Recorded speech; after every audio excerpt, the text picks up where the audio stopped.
आज की इस वीडियो में हम बात करेंगे RSI और स्टोकेस्टिक के बारे में। अच्छा, पहले भी मेरी एक वीडियो है RSI को मैंने सिंपल सा आपको बताया था RSI क्या होता है, कैसे यूज़ करते हैं। आज हम एक और इंडिकेटर इसके साथ ऐड करेंगे, स्टोकेस्टिक RSI और स्टोकेस्टिक, ये दोनों सेम है, ज़्यादा फ़र्क नहीं है इनमें। अच्छा, स्टोकेस्टिक RSI ऑलरेडी लगा हुआ है। अच्छा, ये रहा, ठीक है। इस तरीके से आपके चार्ट पे आ जाएगा और ये ऊपर RSI है, ठीक है। अब ये दोनों ऑसिलेटर्स हैं, ठीक है। अच्छा, ये दोनों भी जो हैं लैगिंग इंडिकेटर हैं। लीडिंग इंडिकेटर्स जो हैं वो सिर्फ आपके प्राइस एक्शन के अंदर जो सपोर्ट एंड रेजिस्टेंस और जो की लेवल्स होते हैं उसको कहते हैं लीडिंग इंडिकेटर, और ये जो है लैगिंग इंडिकेटर हैं, कि प्राइस के पीछे चलते हैं, ठीक है। प्राइस को रीड करके ही प्लॉट होते हैं। अच्छा, इनमें मैंने आपको एक चीज़ बताई थी कि RSI जब 29 से नीचे हो, 30 से नीचे हो, तो यहाँ पे एक ज़्यादा सेलिंग हो गई है, यहाँ पे एक बाइंग प्रेशर आ सकता है। जैसे यहाँ पे देखो ओवरसोल्ड हुआ, प्राइस ऊपर गई, यहाँ पे ओवरसोल्ड हुआ, प्राइस ऊपर गई। इसी तरीके से ओवरबॉट हुआ, प्राइस नीचे नहीं गई, ओवरबॉट हुआ, प्राइस नीचे नहीं गई। कि किसी यहाँ पे ओवरबॉट हुआ, ओवरबॉट भी नहीं हुआ, फिर भी प्राइस नीचे आ गई, तो ये एक डाइवर्जेंस है। इसके बाद में इसके बारे में मेरी ऑलरेडी एक वीडियो बनी है, वो आप देख लेना, RSI डाइवर्जेंस क्या होता है, ठीक है।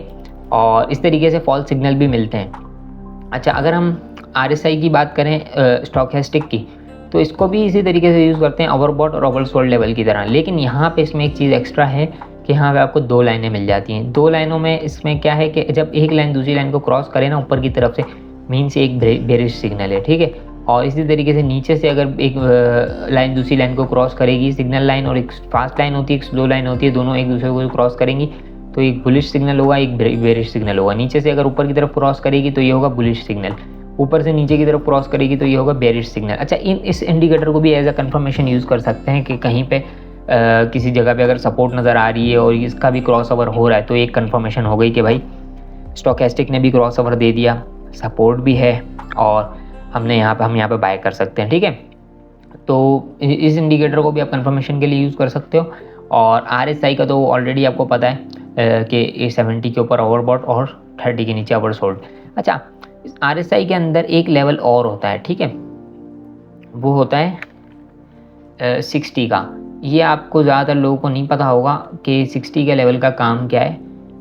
60 का लेवल और 40 का लेवल, इसका काम क्या है, अगर आप देखोगे तो जब प्राइस 60 के ऊपर होगी ना RSI के, तो प्राइस जो है सिर्फ ऊपर ही जाएगी, और जब प्राइस 60 और 40 के बीच में होगी ना, तो प्राइस साइडवेज होगी, ठीक है। ये यहाँ पे आप देखो अगर, तो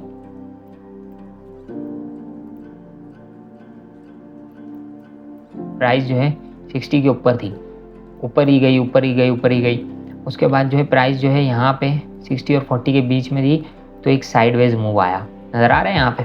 इसके बाद जब थोड़ी देर के लिए 40 के नीचे आई, एक लोअर लो लगा, उसके बाद फिर से 60 के ऊपर गई, हायर आई, फिर ये एक तरीके से बीच में घूमती गई। लेकिन जब डाउन ट्रेंड आया तो देखो मार्केट 40 के नीचे ही है, ठीक है, 40 के नीचे ही है। फिर ये एक साइडवेज मूव आ गया, यहाँ पे 60-40 के बीच में हो गई प्राइस। तो इसको भी आप एज अ कंफर्मेशन यूज़ कर सकते हो कि भाई अगर आप बुलिश अगर कोई ट्रेड ले रहे हो, तो आप देखो प्राइस जो है 40 के नीचे ना हो, RSI जो है 40 के नीचे ना हो, ठीक है।